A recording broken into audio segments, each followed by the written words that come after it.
तो आज हम देखेंगे कि what are the activities of prakriti and purusha. तो अर्जुन ने ये सेक्शन में स्टार्टिंग में 6 क्वेश्चन पूछा था। पहला क्वेश्चन था कि क्षेत्र क्या है। क्षेत्र का अर्थ है ये शरीर है, क्षेत्र अर्थ भौतिक शरीर है। सेकंड क्वेश्चन था क्षेत्रज्ञ क्या है। तो भौतिक शरीर को जानने वाला जो आत्मा है वो क्षेत्रज्ञ है, और समस्त भौतिक शरीर के हृदय में जो परमात्मा है, कृष्ण है, वो क्षेत्रज्ञ है। तो क्षेत्र क्षेत्रज्ञ, ज्ञान ज्ञेयम। तो ज्ञान क्या है, तो भगवान 20 प्रिंसिपल ऑफ ज्ञान बताए। ज्ञेयम, ज्ञेयम मतलब ज्ञान का लक्ष्य, ज्ञान का लक्ष्य आत्मा और परमात्मा, उसके बारे में हमने डिस्कशन किए। तो अभी बचा है प्रकृति और पुरुष, ये दोनों चीज के बारे में हम देखेंगे जो कि अत्यंत महत्वपूर्ण है। तो what is prakriti and what is पुरुष। तो ये वर्स नंबर तो ये वर्स नंबर 20 से 26 तक को भगवान बता रहे हैं what is prakriti and purusha. तो वर्स नंबर 20, प्रकृतिम पुरुषम च एव विद्धि अनादि उभो अपि विकारं च गुणं च एव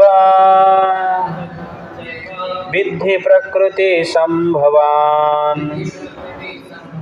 तो ये सेक्शन जो है what is prakriti and purusha, तो हम एक्रोनिम के द्वारा देख रहे हैं। ओके ना, के फॉर नॉलेज, नोज देख रहे हैं, N for natural constitution of field of activity, O for object of knowledge. Okay ना, उसे W for what is prakriti and purusha. Verse number 20 से लेके 26 तक हम देखेंगे, क्योंकि गीता में ये चैप्टर जो है सबसे कठिन चैप्टर है, और ये चैप्टर को हम ठीक से समझ लेते हैं तो बाकी चीज़ जनरली अति सहज हो जाएगा। तो सेकंड चैप्टर में भगवान ने आत्मा का गुण के बारे में बताया, लेकिन शरीर आत्मा कैसे अलग है, प्रकृति कैसे अलग है, कैसे कार्य करता है, इसका डिटेल्स 13 चैप्टर में बताते हैं, और 14 में 3 मोड्स ऑफ नेचर के ऊपर बताएंगे। ओके, तो इस वर्ष का ट्रांसलेशन है material nature and the living entities should be understood to be beginningless. Their transformation and the modes of matter are products of material nature. प्रकृतिम पुरुषम च एव विद्धि अनादि उभो अपि। प्रकृति और पुरुष जो है ये दोनों क्या है, बिगिनिंगलेस है, अनादि है, उनका जो उद्गम है आप उसका स्ट्रेस नहीं कर सकते हैं, इसलिए उसको अनादि कहा जाता है। विकारम च गुणम च एव विद्धि प्रकृति संभव। ये प्रकृति कैसे बना है, जीव और 3 गुणों का विकार से ये प्रकृति बना है। इसका अर्थ इस प्रकार है, what is purusha, the individual soul that is embodied and enjoying the activities of the body is the purusha और द लिविंग एंटिटी। तो पुरुष कौन है, सोल को ही पुरुष कहते हैं, और प्रकृति कौन है, ये जो शरीर है प्रकृति है, और ये जो एनवायरमेंट है वो प्रकृति है। तो क्षेत्र भी शरीर है।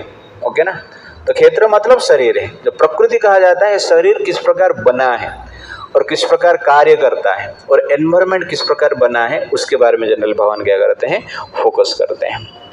देयरफॉर मटेरियल नेचर आपको पूछा जाएगा, व्हाट इज मटेरियल नेचर, भौतिक प्रकृति क्या है। Material nature means living entity plus 3 modes of nature, जीव और 3 गुण का समावेश से जो विकार उत्पन्न होता है उसको हम क्या कहते हैं, प्रकृति कहते हैं। इसलिए शरीर भी प्रकृति है और बाहर जो एनवायरमेंट देख रहे हैं वो भी प्रकृति है। ये शरीर को हम क्या कहते हैं, मटेरियल बॉडी।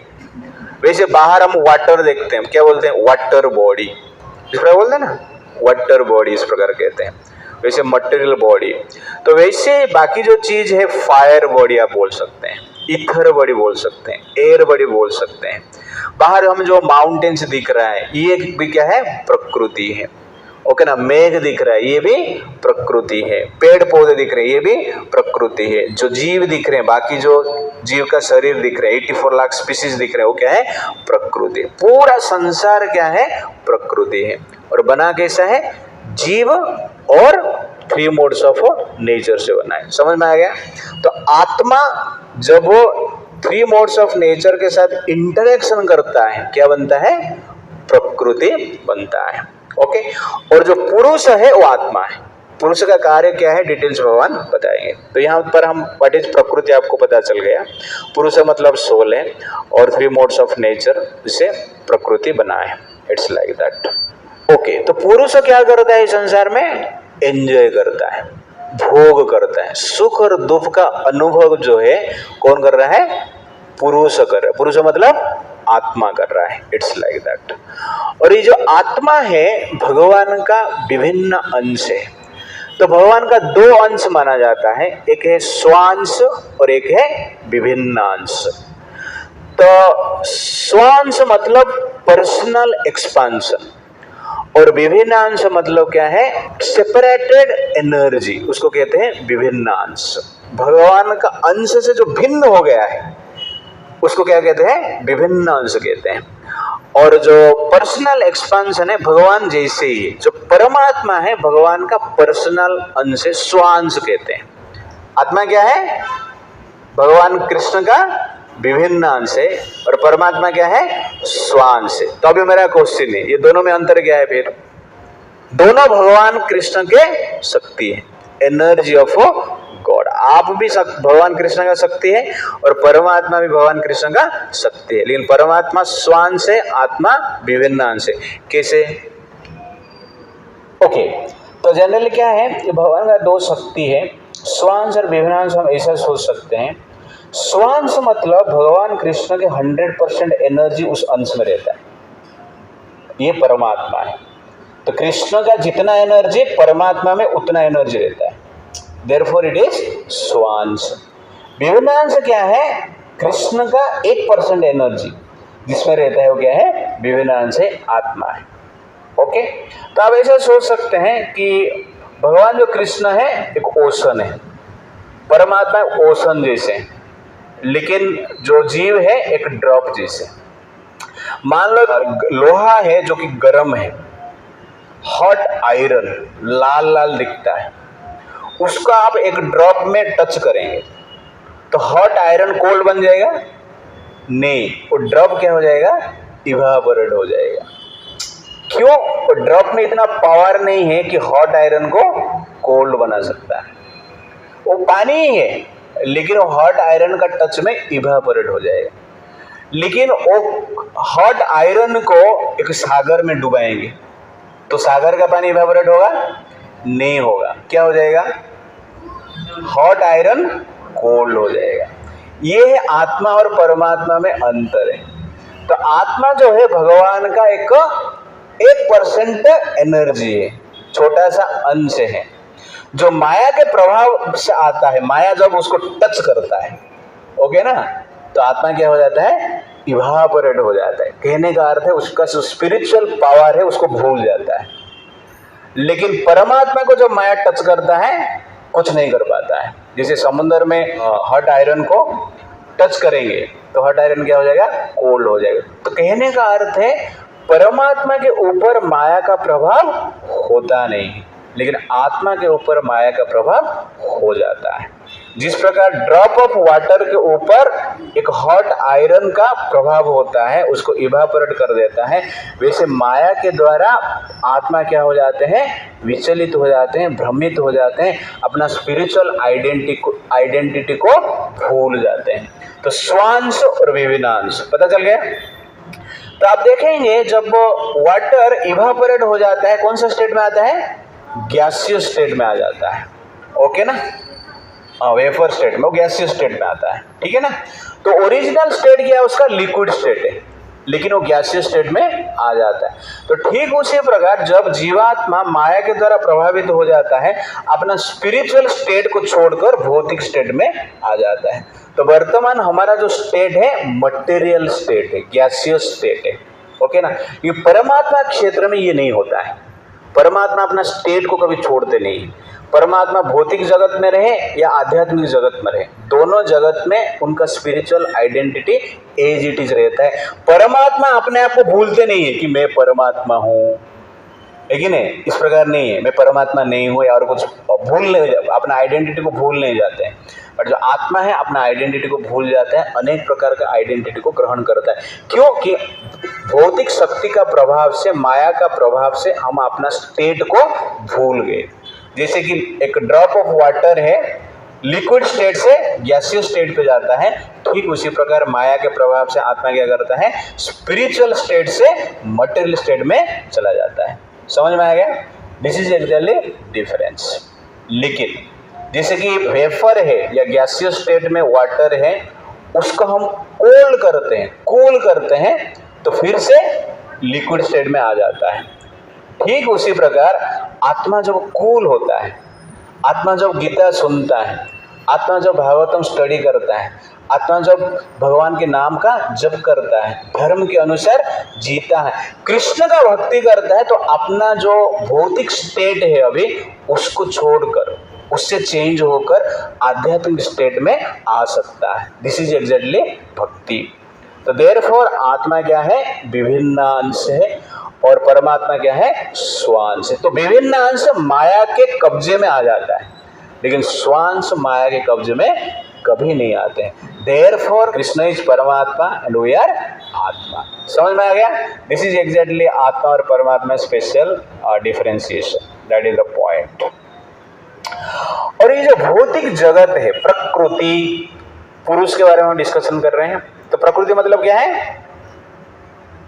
ये शरीर है और ये एनवायरमेंट। याद रखो, प्रकृति मतलब ये शरीर है और भौतिक जगत है। पुरुष मतलब आत्मा है, दैट इज पुरुष। और एक पुरुष है, परमात्मा भी पुरुष है। ओके, इसके बारे में आगे भगवान बताएंगे। तो जो मटेरियल नेचर है, जो प्रकृति है, ये भी इटर्नल है। आत्मा इटर्नल है, आत्मा सनातन है, कभी नष्ट नहीं होता है। वैसे ही प्रकृति जो है वो भी कभी नष्ट नहीं होता है। प्रकृति भी इटर्नल है, लेकिन क्या है, प्रकृति कभी दिखता है, कभी दिखता नहीं। मैनिफेस्टेशन होता है उसका, कभी अनमैनिफेस्टेड स्टेट में रहता है, कभी व्यक्त रूप में दिखता है, कभी अव्यक्त रूप में भौतिक जगत है रहता है। प्रभुपाद जी परपट में लिखते हैं कि both living entity and material nature existed before this Cosmos was manifested. जीव और प्रकृति ये दोनों इस संसार निर्माण से पहले थे। कहाँ पे थे? भगवान कृष्ण के शरीर में, भगवान विष्णु के शरीर में थे। आप लोग कहाँ पे थे पहले? इस संसार में आने से पहले कहाँ पे था अंकित? नहीं, माँ के गर्भ में। ओके ना? ये संसार में आने से पहले हर व्यक्ति कहाँ पे रहता है? माँ के गर्भ में रहते हैं। तो संसार में मैनिफेस्ट होने से पहले माँ के गर्भ में रहते हैं। ठीक उसी प्रकार ये प्रकृति और जीव संसार में मैनिफेस्ट होने से पहले कृष्ण के गर्भ में रहते हैं। जैसे माँ के गर्भ में सब कुछ डेवलप होता है ना, जब पूर्ण डेवलप होता है हम बाहर प्रकट होते हैं।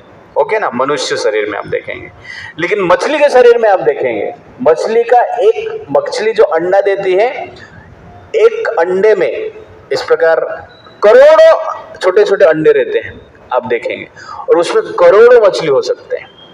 लेकिन डायरेक्ट वो मछली के पेट से मछली बन के आते नहीं है। मछली अंडे देता है, उसके बाद पानी से उसका डेवलपमेंट होके मछली बनते है। इसे करोड़ों हो सकता है। वैसे ही भगवान का शरीर के भीतर सूक्ष्म रूप में जीवात्मा और प्रकृति दोनों है। तो 3 मोड्स ऑफ नेचर और जो प्रकृति दोनों भगवान के पेट में है। जैसे हम लोग माँ के पेट में रहते हैं, वैसे पूरा जगत और जीव किसके पेट में रहता है? भगवान कृष्ण के पेट में रहते हैं।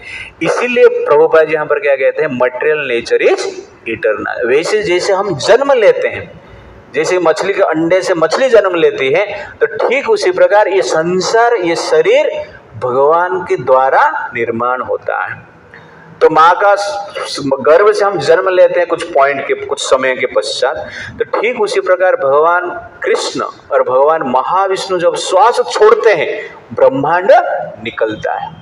इसी प्रकार संसार का निर्माण होता है। बाद में धीरे धीरे ब्रह्मांड का क्या होता है? डेवलपमेंट होता है। जैसे कि मछली का अंडा का डेवलपमेंट होके मछली बनते हैं।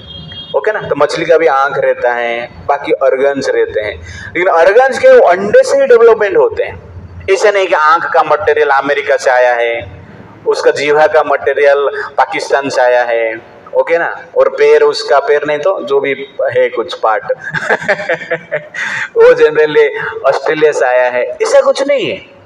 वो अंडे से ही डेवलपमेंट होता है। इट इज स्ट्रेंज ना, आश्चर्य है कि नहीं, लेकिन होता है। ये एक्सपीरियंस हम यहाँ पर कर रहे हैं। तो ठीक उसी प्रकार ये संसार का जो डेवलपमेंट है वो भगवान का शक्ति से होता है। That is the point. तो जब हम कहते हैं कि भौतिक जगत सनातन है, इसका अर्थ है ये भौतिक मटेरियल और जीवात्मा भगवान का शरीर में सूक्ष्म रूप में रहते हैं। ठीक है, इसलिए भगवान कहते हैं कि ये भी, प्रभुपाद जी कहते हैं कि भौतिक जगत और जो पुरुष है, जीवात्मा है, इटर्नल है। समझ में आ गया। और एक पॉइंट प्रभुपाद जी पर्पट में देखते हैं, why living entities are not allowed to spiritual world. आध्यात्मिक जगत में जीवात्मा को एंट्री नहीं है, अभी का बद्ध स्टेज में एंट्री नहीं है। इसका कारण क्या है कि बिकॉज प्रभुपाद जी कहते हैं they are averse to serving the Supreme Lord. भगवान का सेवा करने की इच्छा हम नहीं रखते हैं, तो भगवान तब तक हम स्पिरिचुअल वर्ल्ड में लेंगे ही नहीं। कौन सा कंपनी क्यों लेंगे आपको? आप बोलोगे मैं आपका कंपनी में सेवा नहीं करूंगा, तो आपको रिक्रूट करेगा वो? नहीं। रिक्रूटमेंट मतलब क्या है? आप सेवा करने के लिए रेडी है। तो ठीक उसी प्रकार स्पिरिचुअल वर्ल्ड में आपको जाना है, तो हम सेवा, भगवान का सेवा करने के लिए रेडी है क्या, क्वालिफाइड है क्या? जब रेडी है, क्वालिफाइड है, तब जनरल भगवान लेके जाते हैं। That is the point. तो जब तक हम नहीं जाते हैं तब तक ये भौतिक जगत में हम लोग को रहते हैं। It's like that. और प्रभुपाद जी कहते हैं in the scripture the Lord says that those attracted by this material nature are undergoing a hard struggle for existence. तो हम भौतिक जगत में रहेंगे तो स्ट्रगल करते रहेंगे, संघर्ष करते रहेंगे। कितने लोग मानते हैं जीवन यहाँ पर संघर्ष है? Raise your hand. हाँ, सब स्टूडेंट्स है। फिर भी जीवन आप लोगों के लिए अधिक संघर्ष है संघर्ष है। मेरा क्वेश्चन है, जीवन यहाँ पे संघर्ष क्यों है? संघर्ष कहाँ पे रहता है? कब लगता है कि हम संघर्ष कर रहे हैं? ओके, तो स्ट्रगल जनरल वहां पे होता है जब हम अपना प्रकृति के विरोध में काम करते हैं, उसको संघर्ष कहते हैं। तो व्हाट इज संघर्ष? When you act against our nature, that is exactly संघर्ष। जो हमारा प्रकृति ही रहेगा तो संघर्ष वहां पे रहेगा नहीं रहेगा। रोड पे चलना है संघर्ष है, धरती पे चलना है संघर्ष नहीं है, लेकिन पानी में तैरना संघर्ष है। क्यों? क्योंकि ये हमारा शरीर का प्रकृति का एगेंस्ट में है। ओके ना। पैर पे चलना है क्या है? नॉर्मल है, लेकिन सर पे चलना संघर्ष है। हाथ पे चलना क्या है? संघर्ष है, ठीक है नहीं? तो ये संघर्ष का कारण क्या है? प्रभुपाद जी कहते हैं the संघर्ष, the cause of the संघर्ष is attracted by material nature। हम जनरली क्या है? आध्यात्मिक है, स्पिरिचुअल इन नेचर। जब स्पिरिचुअल नेचर मटेरियल नेचर के प्रति आकर्षित हो जाता है तब क्या स्टार्ट होता है? संघर्ष स्टार्ट होता है। तो प्रभुपाद जी ऐसे अमेरिका में एक सी शोर में घूम रहे थे, उनका डिसाइपल्स दिखा रहे हैं प्रभुपाद जी को दिखा रहे कि Prabhupada ji see how they are surfing in the ocean. Ocean में सर्फिंग करते हैं ना। तो Prabhupada said they are not surfing in the ocean, they are suffering in the ocean. Okay ना संघर्ष करते हैं। तो ओशन में जो सर्फिंग करता है, आप देखें ऊपर जाता है, नीचे रहता है, गिर जाता है, उड़ता है, दैट इज एग्जैक्टली क्या है? संघर्ष है। क्यों? क्योंकि जो ओशन है हमारा एगेंस्ट का, मनुष्य शरीर के एगेंस्ट का नेचर है। वो मनुष्य शरीर टेरेस्ट्रियल वर्ल्ड में जीने के लिए हुआ है, धरती पे जीने के लिए हुआ है, लेकिन पानी में हम जीने के लिए प्रयास करेंगे, क्या होगा? संघर्ष करना पड़ेगा। वैसे जो आत्मा है आध्यात्मिक जगत में जीने के लिए आत्मा का अस्तित्व है, लेकिन जब आत्मा भौतिक जगत के प्रति अट्रैक्ट होके आध्यात्मिक जगत को छोड़ के संसार में आ जाता है तो संघर्ष है। इसलिए शरीर के भीतर भी हम है तो संघर्ष कर रहे हैं। क्यों? क्योंकि आत्मा भौतिक शरीर में है।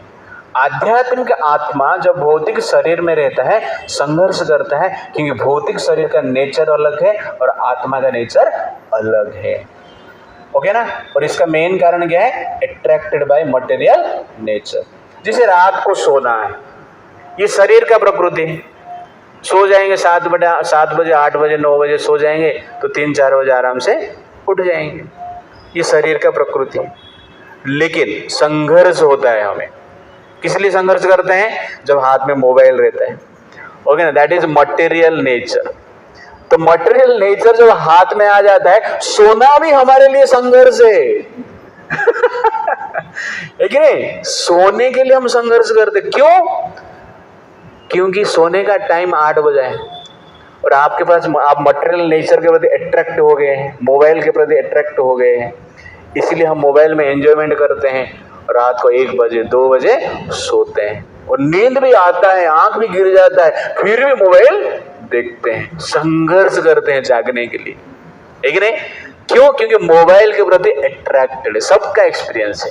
वैसे ही संसार मोबाइल है, मटेरियल वर्ल्ड है, इसके प्रति हम अट्रैक्ट हो गए, इसलिए आत्मा इस संसार में क्या कर रहा है? संघर्ष कर रहा है।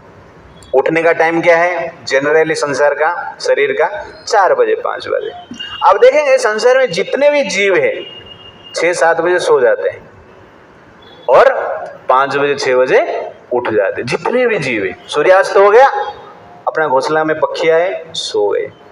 पशु हैं, अपने केव में गए, सो गए, ओके ना। टाइम हो गया, पक्षी 5 बजे 6 बजे उठ जाएंगे, पशु अपने उठ के अपना आहार संग्रह करने के लिए निकल पड़ेगा। लेकिन मनुष्य ही से जीव है जो सोते टाइम संघर्ष करता है और उठते टाइम भी संघर्ष होता है क्यों?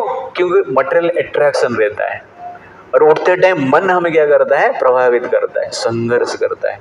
इसका मेन कारण क्या है? Attraction towards mobile. मेन कारण क्या है?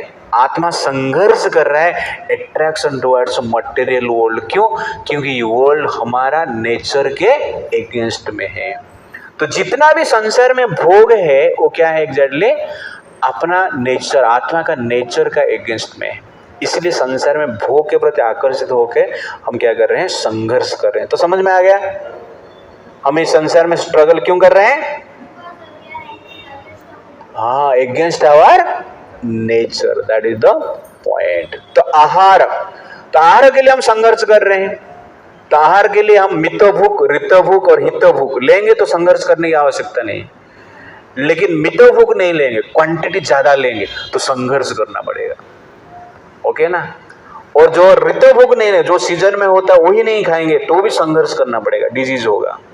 हितभुक, जो हमें आवश्यकता है, अच्छा है, उसको ही ग्रहण करेंगे तो ठीक रहेगा। लेकिन जो अच्छा नहीं है, जो अच्छा लगता है वो हम लेते हैं तो संघर्ष करना पड़ेगा। तो आहार के लिए जो अट्रैक्ट होते हैं, हम आहार के प्रति अट्रैक्ट होते हैं, टेस्ट के प्रति अट्रैक्ट हो जाते हैं, तो ये शरीर में हम संघर्ष करते हैं। वैसे मैथुन, सेक्स लाइफ, एंजॉयमेंट जो करना चाहते हैं वो भी नियम के अनुसार होना चाहिए। लेकिन उससे बाहर जाके कोई भोग करने की प्रयास करते हैं तो उससे भी लोग क्या करते हैं? संघर्ष करते हैं, स्ट्रगल करते हैं, बॉडीली स्ट्रगल और मेंटली स्ट्रगल करते हैं।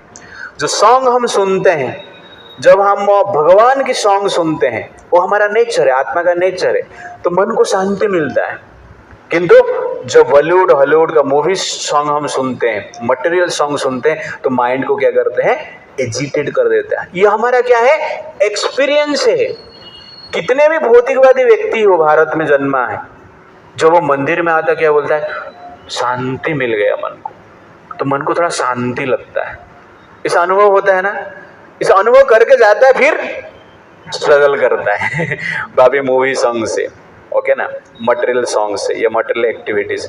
बट संघर्ष कहाँ पे होता है? जो प्रकृति के अगेंस्ट में हम जाते हैं। वैसे ब्यूटी आप देखेंगे रूप के प्रति, तो भगवान का रूप को देखते हैं, कृष्ण का रूप को देखते हैं तो मन शांत होता है, एजिटेशन नहीं रहता है। लेकिन जब वो मटेरियल ब्यूटी हम देखते हैं, शरीर का रूप को देखते हैं, मेल फीमेल का ब्यूटी को हम देखते हैं और उसको निखारने की प्रयास करते हैं, तो मन में एजिटेशन होता है, संघर्ष होता है। क्यों? क्योंकि ये आत्मा का नेचर नहीं है। तो इसीलिए आपको संघर्ष नहीं करना है, शांति से जीना है, तब आत्मा के नेचर के अनुसार ही कार्य करना है। आप कहोगे कि मैं नदी में तैरूंगा और मजा मुझे आएगा, नहीं, 1 मिनट का 2 मिनट का मजा है, उसके बाद क्या है? संघर्ष है। आप टेरेस्ट्रियल वर्ल्ड के लिए बने हैं। ये शरीर धरती पे जीने के लिए बना है, पानी में जीने के लिए नहीं है। तो ये शरीर जो है, शरीर का जो ब्यूटी है उसके प्रति अत्यंत लोग आकर्षित है। तो ये ब्यूटी का एक प्रकार का वर्णन मैं आपको करता हूँ आज, आप ध्यान से सुनिए। हार्ड मांस के पेटी, ये शरीर जो है क्या है, एक पेटी है, बॉक्स है। इसका बॉक्स है। हार्ड मांस के पेटी चाम में लपेटी, कोई बनता बेटा कोई बनती बेटी। ओके ना इस प्रकार है ना, हड्डी और मांस से ये एक बॉक्स है, पेटी है। और चाम मतलब चर्म, स्किन में लपेटी, स्किन में पैकिंग किया गया है। इसका पैकेज ही अच्छा है, पैकिंग इज गुड, लेकिन चेकिंग करेंगे तो सब गोलमाल है। ओके ना, पैकेट खोल के अब देखोगे तो इसमें जो माल भरा हुआ है कोई भी अट्रैक्शन नहीं है उसमें। ओके ना, सिर्फ पैकिंग ही अट्रैक्शन है।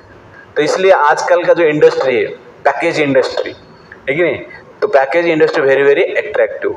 तो भगवान को पता है, इसलिए भगवान पहले से ही पैकिंग करके भेजा है।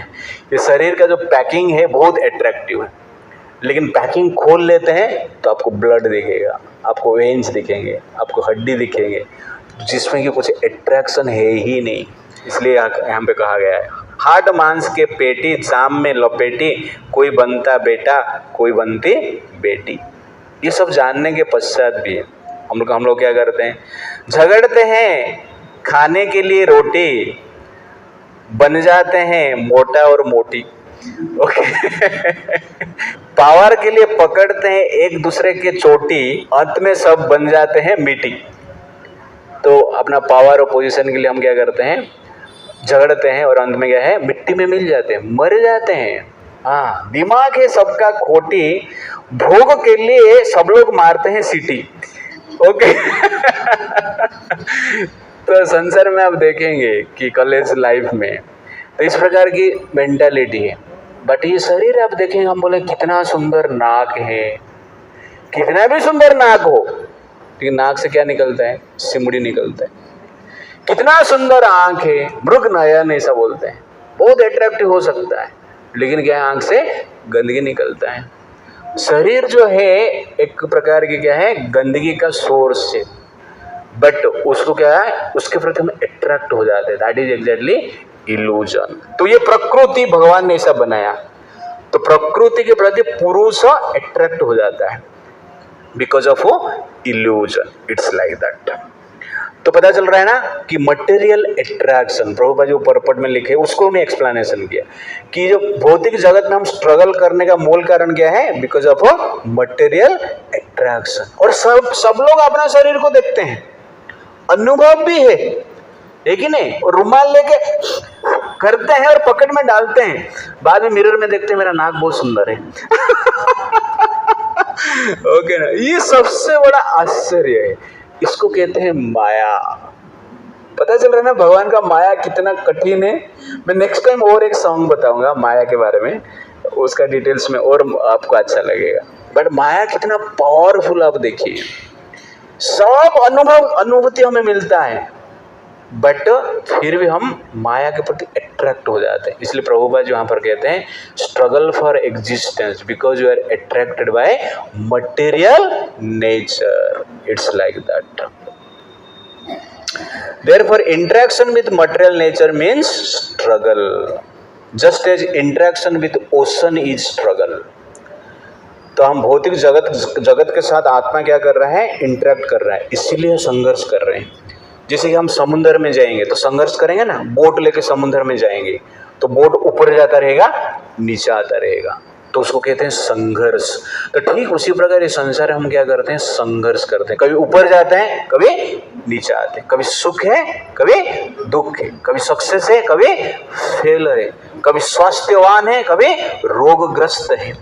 तो इस प्रकार जनरली हमारा सिचुएशन, कभी फाइनेंशियल स्ट्रांग होता है, कभी फाइनेंशियल वीक रहते हैं, कभी हमें कोई प्रशंसा करता है, कभी कोई गाली देता है, कभी मन शांत रहता है, कभी अशांत रहता है। क्यों? क्योंकि ये भौतिक जगत का नेचर है। जैसे समुद्र का नेचर के कारण एक बोटमैन ऊपर नीचे होता रहता है क्योंकि वेव चलता रहता है। वैसे संसार का वेव के कारण, मटेरियल अट्रैक्शन के कारण संसार में हर जीव क्या है, पीड़ित है, दुखी है। तो यहाँ पर हम देखें कि विकार कैसे होता है, और प्रभुपाद जी कहते हैं कि प्रकृति के हम अट्रैक्शन किस प्रकार होते हैं, उससे क्या क्या होता है, हमने डिटेल्स में थोड़ा देखा। What are the activities of prakriti and purusha, ये हम देखेंगे। वर्ष नंबर 21। कार्य कारण कर्तृत्वे हेतु प्रकृति उच्यते, पुरुषः सुख दुःखानां भोक्तृत्व हेतु उच्यते। तो इसका ट्रांसलेशन हम पढ़ते हैं। Nature is said to be the cause of all material causes and effects, whereas the living entity is the cause of the various suffering and enjoyment in this world. इसका अर्थ है हिंदी में, कार्य कारण कर्तृत्व हेतु प्रकृति उच्यते। ये संसार में जो भी कुछ हो रहा है उसका कारण क्या है, प्रकृति है। तो प्रकृति उसका कारण भी है और इफेक्ट भी है, प्रभाव भी है और कारण। तो एक लाइन में प्रकृति के कारण सब कुछ हो रहा है जो संसार में एक्टिविटीज हो रहा है। पुरुष सुख दुखानाम, पुरुष मतलब आत्मा। आत्मा किसके लिए रेस्पॉन्सिबल है, सुख दुखानाम। संसार में जो सुख और दुख का अनुभव कौन करता है, आत्मा करता है। कार्य कौन करता है, जो भी एक्टिविटी हो रहा है प्रकृति करता है, और सुख और दुख किसको मिलता है, आत्मा को मिलता है। दैट इज पुरुष सुख दुखानाम भोक्तृत्व हेतु उच्यते। ये वर्ष का मीनिंग है। तो एक लाइन में ये वर्ष क्या है, प्रकृति सब कुछ करता है, सब कुछ हो रहा है संसार में उसका कारण प्रकृति है, एंड उसका जो भोग कर रहा है आत्मा कर रहा है।